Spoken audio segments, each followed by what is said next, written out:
Question bank class 9 Duff and Dutt, page number 338 রয়েছে second summative evaluation টেস্টের model set 3। তো এই মডেল সেটটির সিন, আনসিন এবং গ্রামার পার্টের সমাধান দেওয়া হবে। আর বলে রাখবো, আগের যে মডেল সেটগুলি রয়েছে সেগুলির সমাধান ইতিমধ্যেই আপলোড করা হয়েছে, ডেসক্রিপশন বক্স এবং এন্ড স্ক্রিনে প্লেলিস্ট রয়েছে, দেখে নিতে পারো। তাহলে এখন এই পেজটিতে সেকশন এতে রয়েছে প্রোসপার্ট থেকে সিন এবং এটি রয়েছে টম লসেস এ টুথ থেকে। শুরুতে রয়েছে এমসিকিউ প্রশ্ন, to Tom Monday mornings were dash. অ্যান্সারটা হচ্ছে এখানে যেগুলো রয়েছে তার মধ্য থেকে হেডফুল, এই অ্যান্সারটা করা যাবে। এরপর রয়েছে Tom was genuinely troubled with his dash. তো টম প্রকৃতপক্ষে যেই জিনিসটাতে সমস্যায় ছিল সেটা হচ্ছে তার টুথ, দাঁতের ব্যথা ছিল তার। এরপর রয়েছে fill in the charts with information from the text. একদিকে রয়েছে হোয়াট এবং একদিকে রয়েছে হোয়াই। তো হোয়াটে রয়েছে Tom investigated his body. Tom তার হচ্ছে শরীর পরীক্ষা করেছিল। কেন না, he wanted to find some element to avoid school. School বন্ধ করার জন্য কিছু অসুস্থতা খুঁজতে চেয়েছিল সে। এরপরে রয়েছে he fancied that he began to feel pain in the toe. তো সে এমন ভান করেছিল সে যেন পায়ে ব্যথা পাচ্ছিল।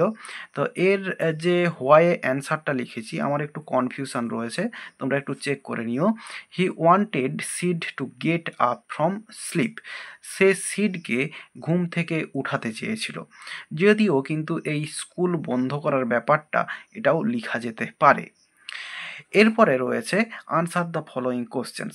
Why did Tom stop before groaning with the pain of tooth.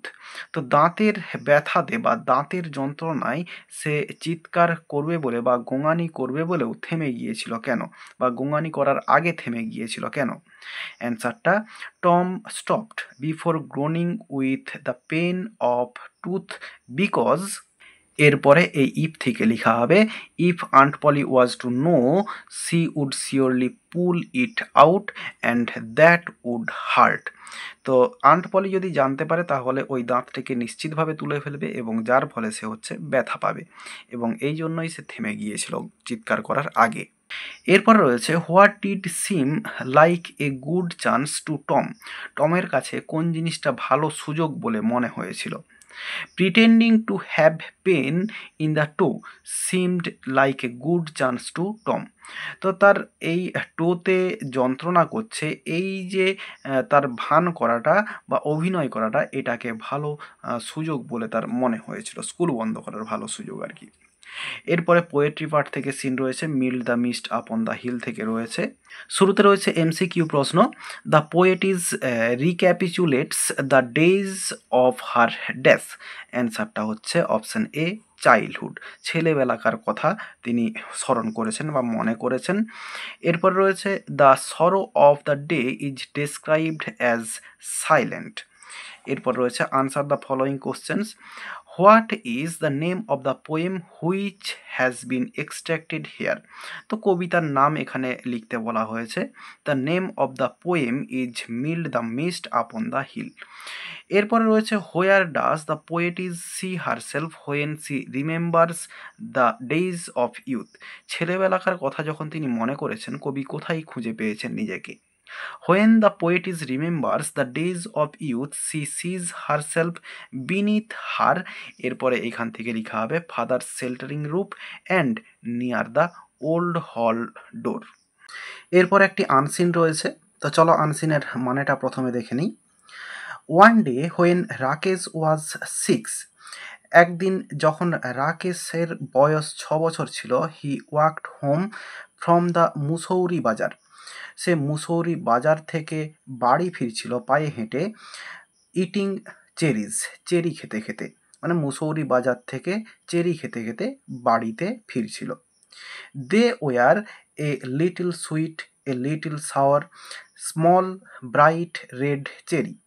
তো সেগুলি ছোট ছোট মিষ্টি, হালকা টক, ছোট ছোট উজ্জ্বল লাল রঙের চেরি ছিল। হুইচ হ্যাড কাম, যেগুলি এসেছিল all the way from the Kashmir valley, Kashmir উপত্যকা থেকে বা কাশ্মীর উপত্যকা থেকে সেগুলোকে নিয়ে আসা হয়েছিল। Here in the Himalayan foothills, তো হিমালয়ের পাদদেশে হোয়ার রাকেশ লিভড, যেখানে রাকেশ বাস করত, there were not many fruit trees, সেখানে খুব বেশি ফলের গাছ ছিল না। দ্য সয়েল ওয়াজ স্টোনি, যে মাটিটা সেটা হচ্ছে পাথুরে মাটি ছিল। And the dry cold winds, এবং শুষ্ক ঠান্ডা বাতাস স্টান্টেড বাধা দিত the growth of most plants, বেশিরভাগ যে গাছপালা তাদের বৃদ্ধিতে বাধা দিত। But on the more sheltered slopes, কিন্তু বেশি পরিমাণে যে ধাপযুক্ত জায়গাগুলি ঢালে, there were forests of oak and deodar, সেইখানে বন ছিল ওক গাছের এবং দেবদারু গাছের। রাকেশ লিভড, রাকেশ বাস করত উইথ হিজ গ্র্যান্ডফাদার, তার দাদুর সঙ্গে, on the outskirts of Mussoorie, মুসৌরির বাইরের দিকটাতে, অর্থাৎ ঠিক মাঝখানে নয়, বাইরের দিকের অঞ্চলে বাস করত। Just where the forest began, যেখান থেকে বনের শুরু হয়েছিল। His father and mother lived in a small village 50 miles away, তার বাবা মা বাস করত একটি ছোট্ট গ্রামে 50 মাইল দূরে। হোয়ার দে গ্রিউ, যেখানে তারা চাষ করত, মেইজ, মেইজ মানে ভুট্টা, অ্যান্ড রাইস, ধানের চাষ করত, and barley in narrow terraced fields, তো ছাদের মতো যে সমস্ত জমিগুলো রয়েছে সেইখানে চাষ করত। On the lower slopes of the mountain, অর্থাৎ পর্বতের একেবারে নিচের দিকের ঢালগুলিতে। But there were no schools in the village, কিন্তু ওই গ্রামে কোনো স্কুল ছিল না। অ্যান্ড রাকেশেস পেরেন্টস, এবং রাকেশের বাবা মা ওয়ার কিন, তারা খুব আগ্রহী ছিল that he should go to school, যে তার স্কুলে যাওয়া উচিত। As soon as he was school going age, যখনই তার স্কুলে যাওয়ার বয়স হয়েছিল, then sent him to stay with his grandfather in Mussoorie, তখন তাকে তারা পাঠিয়ে দিয়েছিল তার দাদুর সঙ্গে মুসৌরিতে থাকার জন্য। Grandfather was a retired forest ranger, তো দাদু ছিল একজন অবসরপ্রাপ্ত বন কর্মকর্তা। He had a little cottage outside the town, টাউনের বাইরের দিকে তার একটা ছোট্ট কুটির ছিল। Rakesh was on his way home from school, Rakesh school থেকে বাড়িতে ফিরছিল। হোয়েন হি বট, যখন সে কিনেছিল দ্য চেরিজ, চেরিগুলো। He paid 50 paise for the bunch, সে ওই চেরির যে ঝোঁকাটা বা গোছাটা তার জন্য 50 পয়সা দাম দিয়েছিল। It took him about half an hour to walk home, তার বাড়িতে ফিরতে আধ ঘন্টা সময় লাগতো হেঁটে। অ্যান্ড বাই দ্য টাইম, এবং ওই সময়টাতে হি রিচড দ্য কটেজ, যখন সে কটেজে বা বাড়িতে পৌঁছালো, কুটিরে পৌঁছালো, there were only 3 cherries left, কেবলমাত্র 3টে চেরি তার কাছে অবশিষ্ট পড়েছিল। Adapted from the cherry tree by Ruskin Bond, Ruskin বন্ডের দ্য চেরি ট্রি যে গল্পটা রয়েছে সেখান থেকে নেওয়া হয়েছে এই অংশটা। তাহলে মানেটা বললাম, এবার চলো কোশ্চেনের অ্যান্সারগুলো দেখে নেব। Rakesh was 6 years old, রাকেশের parents war, এরপরে বিয়ের দাগ পেশেন্টস মানে চাষি। When Rakesh arrived to his home he had only 3 cherries, কেবলমাত্র 3টে চেরি পড়েছিল তার কাছে। এরপরে ট্রু ফলস সাপোর্টিং স্টেটমেন্ট দিতে বলা রয়েছে। Rakesh was eating sweet black berries, তো ব্ল্যাকবেরি খাচ্ছিল, এটা হচ্ছে ফলস হবে। সাপোর্টিং স্টেটমেন্টটা এই ফার্স্ট লাইনটা হবে, যেখানে রয়েছে ইটিং চেরিজ, এই লাইনটা হচ্ছে সাপোর্টিং স্টেটমেন্ট। এরপরে রয়েছে Rakesh and his parents lived apart, তো রাকেশ এবং তার বাবা মা আলাদা আলাদা থাকতো, এটা হচ্ছে ট্রু হবে। সাপোর্টিং স্টেটমেন্টটা এই লাইনটা করা যাবে, Rakesh lived with his grandfather, যা আছে এই লাইনটা করা যেতে পারে, বা এখানে এই অ্যাজ সুন অ্যাজ থেকে যা আছে এই লাইনটাও লেখা যেতে পারে সাপোর্টিং স্টেটমেন্ট হিসেবে।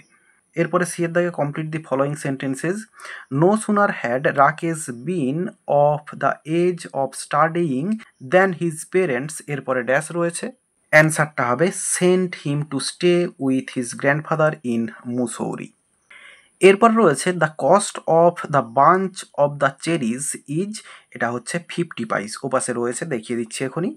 Rakesh is grandfather worked previously as a, এরপরে ড্যাশ রয়েছে, অ্যান্সারটা হবে ফরেস্ট রেঞ্জার। এবং আগের যে আনসারটা এই যে এইখানে রয়েছে 50 পাইস। এরপর রয়েছে answer the following questions. Why were there not any fruit trees in the Himalayan foothills. তো হিমালয়ান যে পাদদেশ সেখানে কোনো ফলের গাছ ছিল না কেন? তো অ্যান্সারটা আমরা এই দেয়ার থেকে শুরু করব, এর পরে লিখব দেয়ার ওয়ার, এরপরে not any fruit trees in the Himalayan foothills, এরপরে বিকজ কথাটা লিখব BECAUSE, এবং এরপরে যেটা লিখব the soil was stony and the dry cold winds stunted the growth of most plants, এই লাইনটা অ্যান্সার লিখব। এরপর রয়েছে how long did Rakesh take to reach his house on foot. রাকেশের বাড়িতে ফিরতে কত সময় লাগতো? অ্যান্সারটা এই লাইনটা রয়েছে, it took him about half an hour to walk home. তাহলে আমরা অ্যান্সারটা লিখব it took Rakesh about half an hour to reach his house on foot. তাহলে পায়ে হেঁটে বাড়িতে ফিরতে তার সময় লাগতো প্রায় আধ ঘন্টা। এরপরে সেকশন বিতে গ্রামার অ্যান্ড ভোকাবুলারি রয়েছে। শুরুতে রয়েছে article preposition. India got dash tough win, India got a tough win dash Afghanistan, এখানে হবে against AGAINST। Who were consider to be a Lilliput, এরপরে ড্যাশ রয়েছে in this world cup, but they won the heart of the millions of spectators, এরপরে dash, এখানে হবে in the world. তো বলছে India একটা টাফ বা কঠিন জয় পেয়েছিল আফগানিস্তানের বিরুদ্ধে, যাদেরকে বা যাকে কনসিডার করা হয়েছিল লিলিপুট হিসেবে এই বিশ্বকাপে, কিন্তু তারা লক্ষ লক্ষ দর্শকের মন জিতে নিয়েছিল সারা পৃথিবীতে। এরপরে ডুয়েস ডাইরেক্টেড রয়েছে, they took off their jackets and let the sun warm their arms, এটা হচ্ছে সিম্পল সেন্টেন্স করতে দেওয়া রয়েছে।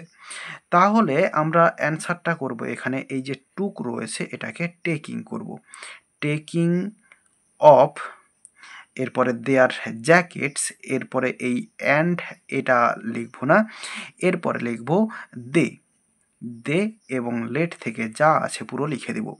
তাহলে অ্যান্সারটা বলছি আবার, তো এই যে টুক রয়েছে এটাকে টেকিং অফ করব, টেকিং অফ দেয়ার জ্যাকেটস, এরপরে they let the sun warm their arms. এরপরে Rohit Sharma is the best batsman in the world cup, এটা হচ্ছে নেগেটিভ সেন্টেন্স করতে দেওয়া রয়েছে।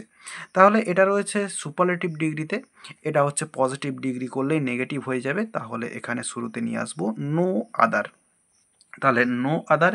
এরপরে batsman in the world, batsman in the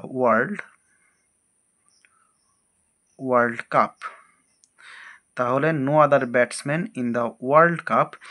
এরপরে ভার্ব বসাবো ইজ, এরপরে অ্যাজ বা সো, এরপরে গুড করব, আবার অ্যাজ, এরপরে রোহিত শর্মা, RAHIT শর্মা, SHARMA।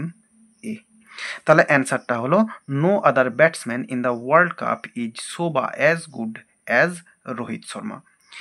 এরপরে রয়েছে he loves to play football, interrogative sentence করতে বলা রয়েছে। তাহলে এখানে ইন্টারোগেটিভ সেন্টেন্স করলে হবে ডাজ, এরপরে নট, ডাজ নট হি, এরপরে love to play football, FOOTBALL, শেষে জিজ্ঞাসা চিহ্ন। তাহলে অ্যান্সারটা হলো does not he love to play football. এরপর রয়েছে how big the snake is, এটা হচ্ছে অ্যাসার্টিভ সেন্টেন্স করতে দেওয়া রয়েছে। তাহলে অ্যান্সারটা হবে দ্য স্নেক ইজ, এই দা থেকে শুরু করব, দ্য স্নেক ইজ, এরপরে লিখব ভেরি বিগ, এরপরে ফুল স্টপ দেওয়া হবে। তাহলে অ্যান্সারটা হলো the snake is very big. এরপর রয়েছে হি স্ক্রিমড জয়ফুলি, এটা হচ্ছে নাউন ফর্ম করতে হবে, এই জয়ফুলিটাকে নাউন হিসেবে ইউজ করতে হবে। তাহলে হি স্ক্রিমড, এরপরে লিখব ইন জয়, ইন জয়, তাহলে হি স্ক্রিমড ইন জয়। এরপর রয়েছে সি এর দাগে phrasal verb, I shall not tolerate your rude behaviour. Tolerate হচ্ছে সহ্য করা, তার জন্য হচ্ছে পুট আপ উইথ আনসারটা হবে। তাহলে এখানে put up with, put up with. এরপর রয়েছে দ্য এনিমি স্যারেন্ডার্ড অ্যাট লাস্ট। স্যারেন্ডার্ডের জন্য হচ্ছে গিভ ইন করতে হবে, তো এখানে স্যারেন্ডার্ড রয়েছে, হবে গেভ ইন। এরপরে ডি এর দাগে ভোকাবুলারি রয়েছে, এগুলোর মানে আনসিন থেকে খুঁজে বের করতে হবে। প্রথমে রয়েছে চেকড ইন গ্রোথ, এটা হচ্ছে স্টান্টেড রয়েছে এর জন্য। এরপর রয়েছে সাবার্বস, এর জন্য রয়েছে আউটস্কার্টস, অর্থাৎ শহরতলি বা হচ্ছে বাইরের দিকের জায়গা, এটা হচ্ছে আউটস্কার্টস হবে। আর এরই সঙ্গে সঙ্গে এই পেজটি সিন, আনসিন এবং গ্রামার পার্টের সমাধান দেওয়া হয়ে গেল। আশা করি বোঝাতে পারলাম। ভিডিওটি ভালো লেগে থাকলে একটি লাইক করো এবং বন্ধুদের মধ্যে শেয়ার করো, এবং আমার এই চ্যানেলে নতুন হলে চ্যানেলটি সাবস্ক্রাইব করে পাশে থাকা বেল আইকনটি প্রেস করো পরের ভিডিওগুলি সবার আগে পাওয়ার জন্য। এই ভিডিওতে এতটাই, দেখাবে নেক্সট ভিডিওতে। ভালো থাকো সবাই, ধন্যবাদ।